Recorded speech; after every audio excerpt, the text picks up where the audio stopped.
Hey, thank you so much for joining my YouTube channel. Totally stoked that you're here. And of course, I would implore you, please, make sure you subscribe because you get great weekly content. It's very concise, but very encouraging and meaningful and relevant. Very, very relevant. And we're continuing our series this week on the people part. The people part. I think this is really important because if you think about people, and right now we have all of our social distancing, and I was at Costco the other day and there's a lady that had on a mask and she had this little sign that said, I'm hearing impaired and I can't read your lips with the mask. And so it's just interesting, people and the importance, the significance, value of people in our lives and having relationships and connections. And I was reading just a couple days ago in Luke chapter 1. And I was reading about the angel Gabriel coming and talking to Mary, announcing Jesus' mom. And he announces to her, hey, you're going to get pregnant. And Mary's interaction with the angel is like, how's that possible? Because I've never had sex, so I don't know how that plays out. And Gabriel says, Holy Spirit will come on you, overshadow you, power of the Most High. And so she's like, okay, may it be to me according to your word. And then he tells her, Elizabeth, your cousin, she's also pregnant. Even though she's super old and past the age of childbearing, she's pregnant, and it's a miracle pregnancy. So Mary goes down to Elizabeth, and I want you to catch the relationship here, because people and relationships and connections, God puts in our lives on purpose. Last week we talked about Moses. This week we're talking about Mary. And the relationship that she had with Elizabeth, her cousin, and the connection there was super, super important. In fact, when Mary shows up, and this is in Luke chapter 1, verses 39 to 56, it's interesting to watch the difference between Mary talking with Elizabeth and that conversation versus Mary talking with the angel. When she talks with Gabriel, the conversation is kind of short and not very in-depth or not very involved.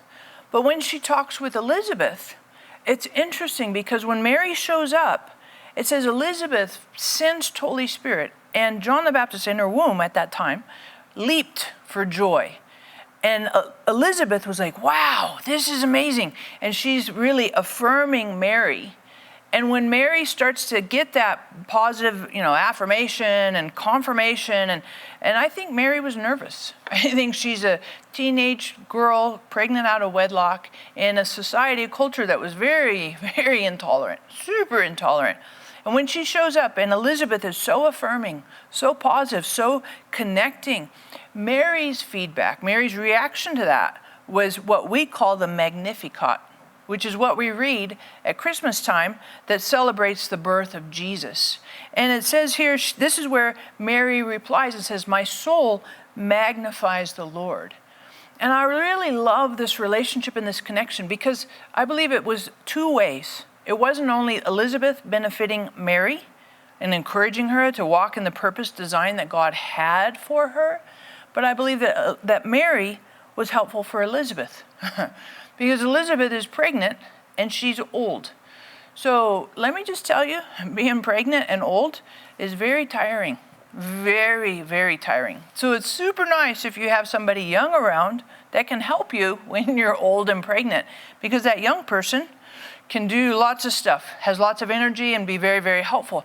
At the same time, Mary was learning from Elizabeth, this is what happens when you're pregnant. You go through these stages and seasons, and this is experiences, and this is normal. I think this was an amazing relationship and connection for a specific season and time.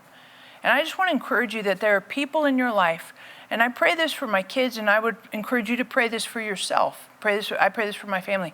In Proverbs 27, verse 17, it says, a man's friends are like iron sharpening iron. And I would encourage you to pray this for yourself, for your family. God, please bring to us iron sharpening iron friends, and let us be the same to those you bring to us. Because Mary and Elizabeth, this was an iron sharpening iron connection, relationship. And granted, it was for a season, but super powerful. And we see the evidence and the significance, the importance of this relationship. We read about it in Luke chapter 1. And I would encourage you as well that God does bring to you iron sharpening iron friends and enables you, empowers you to be the same, so that we're not just always like receivers and what can I get and consumers, but we think about, okay, I want to be a participant, mutual in this. For some of us watching, it's hard for us to receive. We're easily give. We like to give. It's a natural thing. And it's hard for us to, okay, sit back and somebody's nice to you. I had a friend this morning. She said, I brought you a peach. And I'm like, I love peaches. It was hard for me to receive. But it's important in a friendship to have that mutuality back and forth. So I just encourage you, as you watch and see Elizabeth and Mary, there's a mutuality to this. And both of them, through their connection and through their commitment with God, really see supernatural things. John the Baptist was the son of Elizabeth.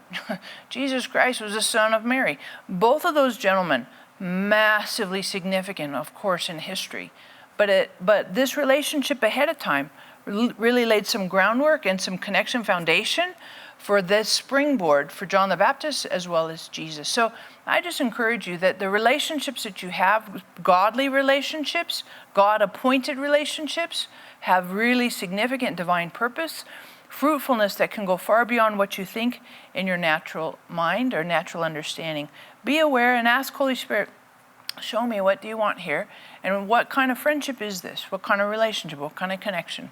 Some of the friendships that we have are kind of shallow. Some of them are for a reason. I like what Joyce Meyer says, a season, and some are for a lifetime. But really, let's let Holy Spirit organize and connect our relationships and people and friendships, and really for divine purposes and not just kind of, and so friendships can be fun, of course. But let's be conscientious as well. Maybe there's some divine purpose in these relationships and this at the same time. So thank you so much for watching. Thank you for subscribing, of course. I love that. And hit the bell right there, because then you get notifications. And we're not going to bug you a boatload, but you'll want to watch, especially this series, because we all have relationships, and we need relationships, and we need help in our relationships. So thank you so much. And of course, I'd love to have some feedback. And I'd love, think about this. Maybe a comment you could leave is, who has been a great friend in your life? And maybe it was just for a short time, or maybe they've been there for a long time, or maybe it was a friend that you remembered back in elementary school. But just tell me real quick as some feedback, who's been a great friend to you in your life, and why you appreciate them. So you don't have to do the why, but at least put the name there. That'd be fantastic. And at the end here, of course, we have our joke, right? You ready? With these fantastic jokes. How do you have a party?